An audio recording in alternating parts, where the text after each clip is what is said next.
guys, Gypsy back here today, bringing you week 6 in the NPL. This week we're going up against Togevoir. This is the last of the divisional matches for this point in the season. We do face our division rivals a little bit later on in the season, but this is the end of the first set of divisional matches. So we have beaten our other divisional opponents so far. So we're looking to secure a win here today versus Togevoir. It's not going to be an easy feat. I mean, Toge's a really good player. He was undefeated up until his match with Sebastian, my other divisional rival, and then he lost to Seb. So, but apart from that, he's undefeated. So he's playing really well. He's got the Hacks core, the Jirachi and the Togekiss. So that's really annoying to go up against. But it does really limit team building, I found.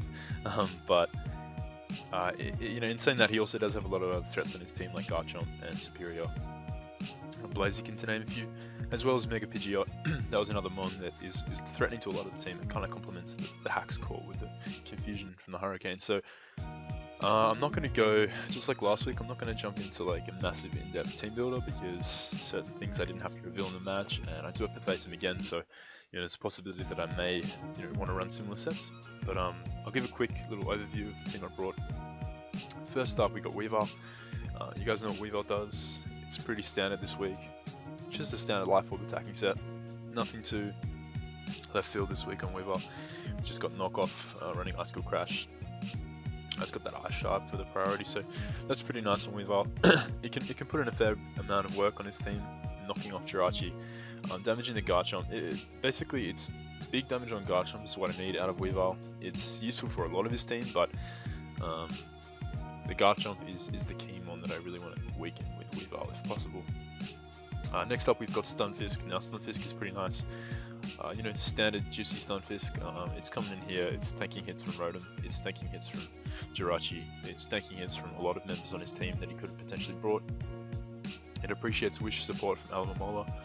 And it's just a pretty irritating mon for his team to take on in general. Next up, we have Alamomola, and Alamomola is here to pass Wishes. It's a mixed spread. I can comfortably take hits from every mon on his team. I can Wish. I've got Mirror Coat if I want to blast back a special attacker on his side. I've got Scald, and I've got Ice Beam for things like Garchomp and Superior. Next up, we've got Zapdos. Zapdos is here, predominantly specially defensive, mainly here to take on the Mega Pidgeot or something like even the Superior. Running Defog, just defogging rocks away if need be. It's a pretty nice switch into certain mons. It can take on Rotom Heat if I get a Toxic. And yeah, that's Zapdos' main job. Nothing really too crazy to. It can check It can check the Blaziken, standard Blaziken, if it's not like banned Stone Edge. But that's Zapdos' role this game. Next up, we've got Mega Pinsir. Mega Pinsir is here to just wreck stuff. Pretty standard. I've got Packing Knockoff to knock off potential Scarfers. Return does a ton to his team. I can Tuyako, Tank Chomp, Quick Attack for priority versus stuff like a fast Superior. Maybe like a Scarf Blaziken. Knockoff hits Jirachi as well, so that's pretty nice. Mega Pinsir is really bulky, so it can take hits from Jirachi if need be. It can take Iron Heads, Fire Punches, things of that nature. If he's special with like Ancient Power, then that's going to be tricky. I'm not going to want to stand on that, but obviously we'll scout for that once we get into the match. And lastly, we have Scarf Mew. Scarf Mew this week is running coverage for his team. Psychic Stab is pretty important, but things like Flamethrower, it is a nice switch into Superior. As you'll see in the match, like receiving Wishes from Alamomola is really nice for me because of its natural bulk. Even though I am an offensive spread, it can tank certain hits and comfortably receive a Wish and force mons out in his team. So there we have the team preview. Toge's brought Blaziken, Porygon, Rotom Heat, Jirachi, Serp, and Garchomp. So I'm thinking Garchomp's going to be physically defensive. Just looking at my team, he needs an answer for Mega Pinsir. He needs a few answers for Mega Pinsir actually, and physically defensive Garchomp is pretty good versus me. So I'm expecting rocks from Garchomp. Jirachi, probably just like the typical hacking Jirachi, Iron Head flinching, all that ugly stuff. Porygon 2, he's just going to never die. And Blaziken is pretty interesting. Blaziken could either be defensive to check Weavile, or it could be like an offensive, maybe like a high jump kick, like Life Orb set, something like that. either way, we have answers to it. So without further ado, we'll jump into the match. Looking at team preview, I figured that Weavile had a pretty solid lead up versus his team. If he wanted to lead with Garchomp and get rocks up, I could potentially threaten him out with the ice move. If he wanted to lead with Jirachi, I could scout for the Choice Scarf, or I could Pursuit it if need be. If he wanted to lead up with Serp, I can Ice Cool Crash. So I just figured Weavile was probably the best lead. So we just lead off with Weavile. He leads off with his Garchomp, and right here, I figured that Chris loves his berries, Togevoir loves his berries, he's like obsessed with them, so you know, it was more than likely his Garchomp was running Yachi Berry. So I'd come to terms with the fact that Icicle Crash wasn't going to kill the Garchomp, but it did put him in range to die from any hit from Mew, any hit from Mega Pincer, as well as an Ice Beam from my Alma Mola. So that was a trade I was willing to make, although Weavile does huge work to his team. So does Mega Pincer, and so does Mew. So I was pretty happy with either forcing the Garchomp to take me out here, or limiting to him to get up rocks and have to switch out, to which I could defog them away at some point in the game. So turn 1, I just go for the Icicle Crash, as it does pop the Yachi Berry, and it does 65, so he's a defensive Garchomp spread. He goes for the Stone Edge and misses, and that's unfortunate for him. Stone Edge, obviously, you know, Stone Edge misses a lot, but that still sucks. That would have taken out Weavile. But as you'll see, Weavile really doesn't do anything for the rest of the game. But you know, we'll see when we get there. So it wasn't game changing, but it does obviously play on the mind of Toge. Like we spoke about after the match, like you know, this sort of stuff plays on the mind of certain players, and it's not nice for that to happen like turn 1. But like I said, I was happy with Weavile going down there. If need be, I just wanted to get that clutch damage off on the Garchomp. But Weavile is able to live another day, as I can just fire off another Icicle Crash. If he wants to switch out into something like Jirachi or Blaziken, I can scout the damage from Icicle Crash. Knockoff doesn't kill from here if he's the Tank Chomp spread, so Icicle Crash was the best play. As in comes the Blaziken, and I missed the Crash, and this sucks because, obviously not as much as the Stone Edge miss sucks, but this sucks because I can't scout his set, I can't scout his HP investment. But that's okay. I can just switch out to my Alma Mola here. As in comes the Alma Mola, he just goes up for the Willow, and he misses the Willow. Now, the Willow miss, while unfortunate, definitely unfortunate for his team. Regenerator really kind of means it's irrelevant, because I can just, unless I'm 1v1ing something like Jirachi, the burn damage is pretty offset by my Regenerator recovery. So right here, he's not going to want to stay in with his Blaziken. You know, it's in his best interest to switch out. He just goes out to his Garchomp, as I double out into my Mew, expecting either Garchomp to come in or the Superior. As now I can just finish him off with a Psychic. He doesn't know what Mew set is at this point, but Psychic does take out the Garchomp from that range. So in comes Jirachi, and I'm not going to stand on Mew with a Choice Locked, obviously a Choice Locked Psychic on a Jirachi, so I just switch out into my Zapdos as he goes for the Toxic, and Toxic was a pretty good play on his part. In all honesty, it hits everything on my team. I don't have a Toxic resist, and I was pretty sure Zapdos was going to get Toxic at some point in the match, because Zapdos is such a huge threat to his team that getting a Toxic off is pretty nice for him. But that's honestly okay with me. I just go for the Discharge here, just trying to get some damage off. I contemplated going for the Toxic, as he would have made the read, maybe switching out to Rotom, but I just go for the Discharge just in case he wanted to stay in with Rashi. I just wanted to scout the set, possibly get a Paralysis off. Now, he goes for the Magic Coat here, predicting my Toxic, so that was a good play on his part, good prep. But that's fine. I'm happy to just stay in and continue Toxicking. If he does want to mispredict me to go for a Roost or something, I can get a Toxic off on the Porygon, but he just switches out to Rachi, not wanting me to get the Toxic off. And right here I go for the Roost, because I don't know if he's a flinching set yet. Sorry, no, this turn I double out into Stunfisk as he goes for the sub, so that was a cool play on his part. Subbing, so I'm guessing he's a sub-toxic Iron Head set, a pretty standard set in standard play. And obviously flinching down my team does, you know, you can't really counter flinching if you get hacks is unbeatable, so it's a good kind of, it's a clever game plan on his part. As I just go into my Stunfisk, so he just gets off the Toxic, because I foul play to break his sub. This turn I just go for the Skull, predicting him to switch out. He may have wanted to switch out to the Porygon right here, but he just subs up again once more as I Skull, and it does not break the sub. So this turn I Scald again because just in case he wanted to switch out, I could potentially grab a burn on something. If he goes into Superior and Scald what it does and catches the burn on the Superior, which is pretty nice for me. You know, reducing his leftovers recovery each turn. As now I can just switch right out into my Mew and tank a Leaf Storm if I need to. His Leaf Storm does only 36%, so that's pretty fine. With Wish from Alomomola, I can comfortably take a couple of Leaf Storms and just get my health back up with the Mew. So I just go for the Flamethrower here, maybe thinking he didn't realize I was Scarf, but he makes the play and goes into his Porygon. As I just get the Flamethrower off here. And I'm not going to stand and get Toxic because Mew is pretty important. His health is important for switching into the Leaf Storms. So this Porygon 2 is a pretty free roost for my Zapdos because I'm a lot of specially defensive investment. Ice Beam and Tri Attack aren't doing much. As you see, Tri Attack only does like 20%. So I'm netting more recovery on the first initial roost than I am damage. So that's pretty nice. Getting Zapdos a little bit higher up. So now I just go into Stunfisk, and right here I go for the Infestation because I want to get a free switch out into my Alomomola so I can pass a Wish off.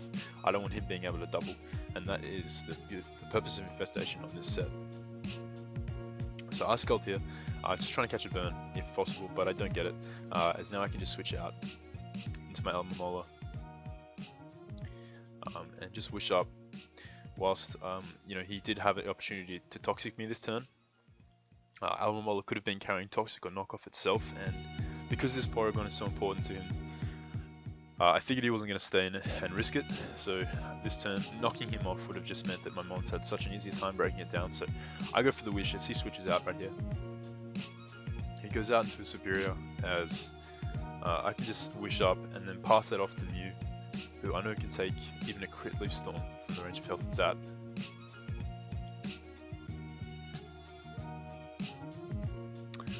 So yeah, his Superior is in a situation where it can't take a Flamethrower, but you know, he has Mons, he has Porygon to comfortably come in on the Porygon 2. But this turn he just goes to the Synthesis, maybe scouting what I wanted to go for. He would have died to Flamethrower at that range, so I don't know, like a bold prediction on his part I want to say. As I bring in my Mega Pinsir, and I wanted to bring this in on the Porygon because I know that I can get the knockoff off. I can also fire for Powerful Return if I need to, but the fact that he's at +2, I don't want to risk getting taken out with the HP Rock, which would have OHKO'd Mega Pinsir at this range, so I just switch back out into my Mew, knowing I can comfortably take the hit. As you'll see, it only does 20%, so that's pretty nice. You know, I can now fire off a Flamethrower as he opts to Synthesis up, just scouting my set. Scouting what move I want to lock myself into. As he just doubles out this turn, going into Porygon 2, I contemplated doubling myself out into Mega Pinsir, but if he wanted to make the play and stay in, I couldn't really risk that there, so I just go for the Flamethrower here. As you see, Porygon 2 comfortably tanks the hit. But again, my Alomomola is pretty free here. I can just I switch out here. I don't want to catch the Toxic from the Jirachi. Sorry, this turn I Wish up here, as I figured he'd sub that turn. As now I can just bring in Stunfisk to receive the Wish. Getting a sub up versus my Alomomola is pretty free on his part, so I felt as though it was in his best interest to sub. As he just continues the Toxic right here, as I know I can break his sub with Foul Play, so it's pretty free. If he wants to keep subbing up, he hasn't shown Wish yet, so if he wants to keep subbing up, I can whittle him down quite a bit. He's relying on the leftovers recovery to heal, but now Foul Play obviously does nothing to the Porygon 2. It's a good means of forcing the Jirachi out, which is pretty important in the long game.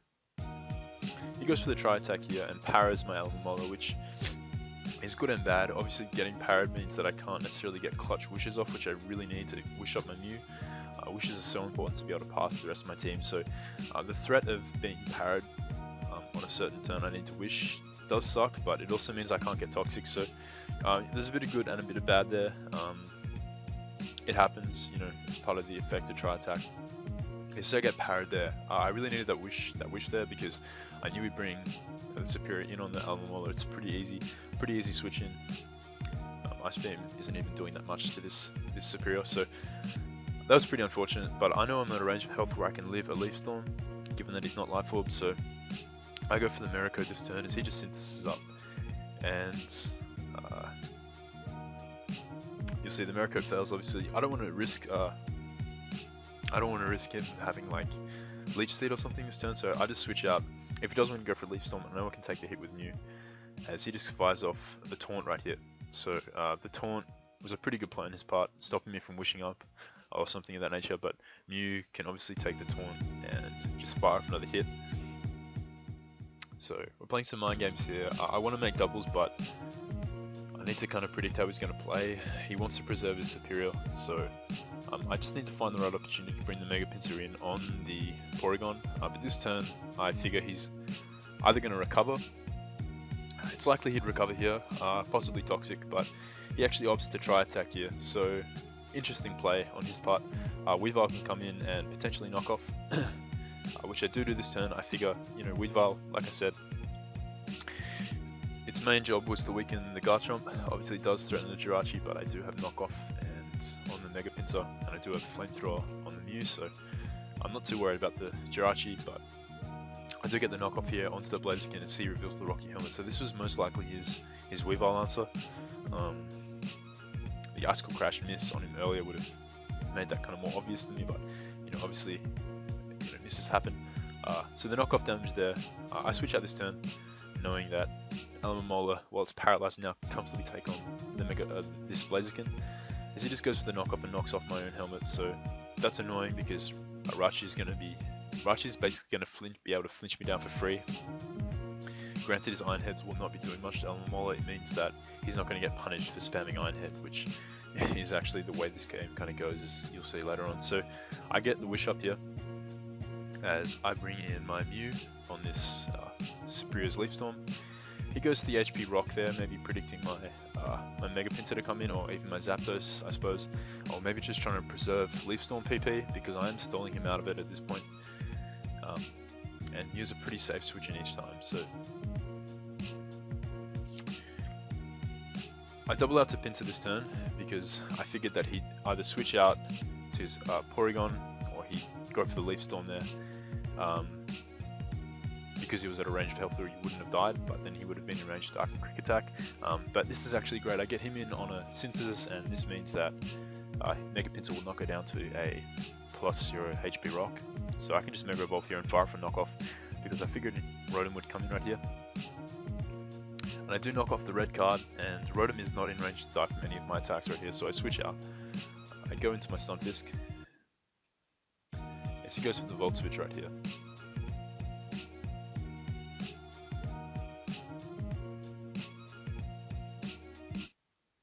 Now I fire off an Infestation because, again, I don't want the switch in to be able to double out. I want him to be locked in place in a situation where he can't double out. So that is a really nice touch about Infestation.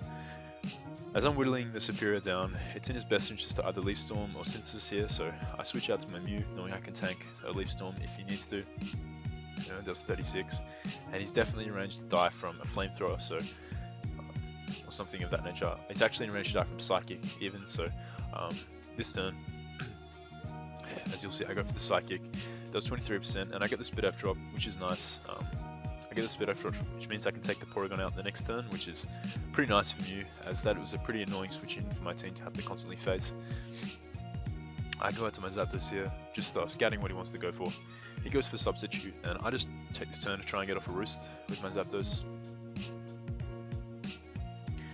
But as you'll see, he goes for the Iron Head, and Jirachi starts doing what it does best. Gets the flinch off, and I'm not going to win this war because it's in his favour to flinch me down, and I don't want to risk that. I want Zapdos to be around late game if I needed to stall out the PP of Iron Head from Jirachi, and I needed to receive wishes from my Alomomola. So this turn I just got into my Elo, knowing that I take 7% from the Iron Head, so yeah, I was really fat. But I can just wish up here, if I can get the wish off, as you'll see. This man just keeps flinching me down with the Iron Heads. As right here, I do wish up, and we just rinse and repeat. I do apologize for the kind of repetitive nature of this battle, but when you're facing this sort of team, it's what you have to do. Mega Pinsir comes in right here as he goes for the Synthesis. As you'll see, HP Rock does not take me out because he is at neutral, so I can just kill the superior off here, destroying the one thing that can actually effectively beat my Alomomola, so that is really nice. I want to keep Mega Pinsir around. I have no reason to sack it off here. So going to my Zapdos, predicting him to go for the Overheat. It was in his best interest not to go for Volt Switch because I have shown Stunfisk to be my switch in to the Rotom, but he just Volt Switches here, not fearing me going into Stunfisk at all, and goes out into his Jirachi. So I switch out here, not wanting to Iron Head flinch me down, as he just subs up. So if I'd roosted up there, I would have been in a pretty nice amount of health, but he subs, knowing that he can just get all his health back with leftovers because he will be flinching down my Alomomola with the Iron Heads.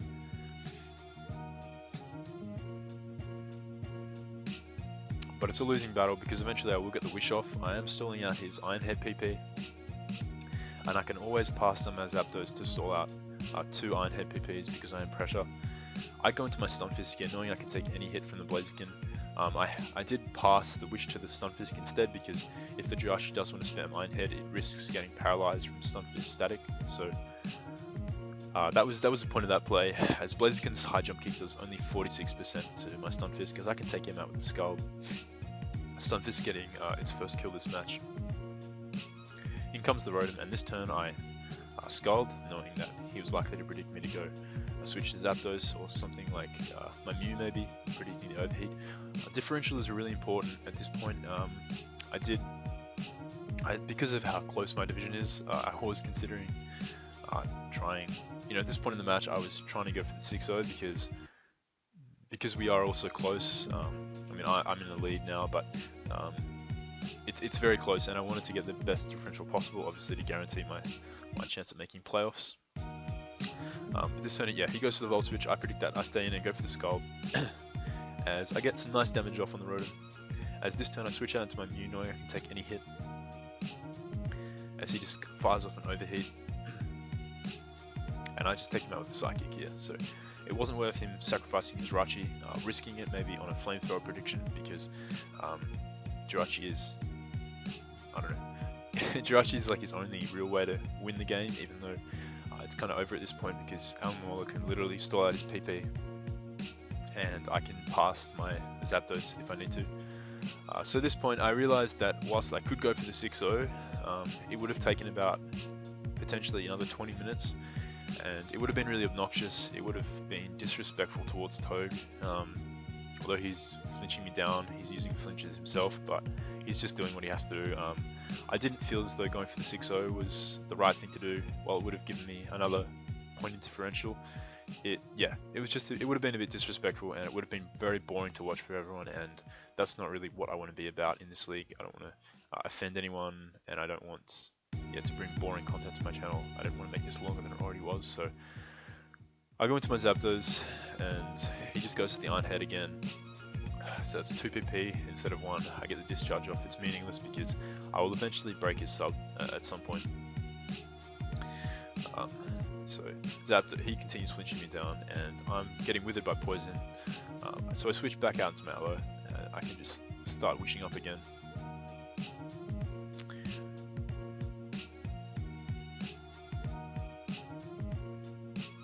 As this endgame is pretty ugly, but we do get the Wish off eventually, as now I just go into my Mew. I figured enough is enough. I may as well just start taking the sub out with a Flamethrower. I can eventually take out the Jirachi with the combination of Flamethrower, and then if Mew dies, Mega Pinsir or Weavile come in and finish it off, which is what happens. So he's a pretty specially defensive Jirachi. Flamethrower doing only 35%. So he Iron Heads me, and it does 23%. So this is all racking up with the poison damage. It's whittling me down to a point where I won't be able to live this next round of toxic damage. But that's fine. So we don't get the 6-0, but Weavile can just come in here and take out the Jirachi. So there is the match. Good game Toge. The miss on the Garchomp miss, obviously in the beginning of the game, sucked for you, but like I mentioned, Weavile wasn't Weaver wasn't like a key player this match. He was just there to get damage off the guard jump, put him in range to die from Mega Pincer on my Mew. But obviously, you know, Hacks gets inside people's heads, screws them a bit, so that sucks. The Leaf Storm miss on Mew was irrelevant, as I was receiving a Wish that turn and would have healed it all back anyway. But you know, when these things all combine, it's not a fun time, and he got a lot of hacks last match, so I feel for the guy, but you know, he'll bounce back. I know he will. I feel sorry for his next opponent because he's going to be coming at him pretty hard. So there we have the match. Go check out Toge's channel. I'll be leaving it in the description. He's a really cool guy, and as I said, he's been doing really well. He's been undefeated up until the last couple of weeks, so he really knows what he's doing in the format. He's a veteran in the NPL, and just a very solid player. Definitely a playoff contender. He's looking very solid with his differential and his record. So yeah, go and check him out, guys. I'll leave his link in the description, as well as the rest of the NPL. Go and check out everyone in the NPL. All just an amazing bunch of guys. There we have it. We are currently 6-0 now in the NPL. So that's pretty nice. Hopefully we can continue the undefeated streak. Next week we go up against, I think it's Razor, and he's got a Megaladios squad with Azumarill and stuff. So that's going to be fun to face. Feeling pretty confident, but we'll see how we go. I hope you guys enjoyed, and drop a like if you did. Let me know what you thought of the match in the comments. Again, I apologize for the long tedious end game, but like I said, you know, you got to do what you got to do to maintain a good differential. But that's just how it goes. I hope you guys enjoyed, and I'll catch you next time.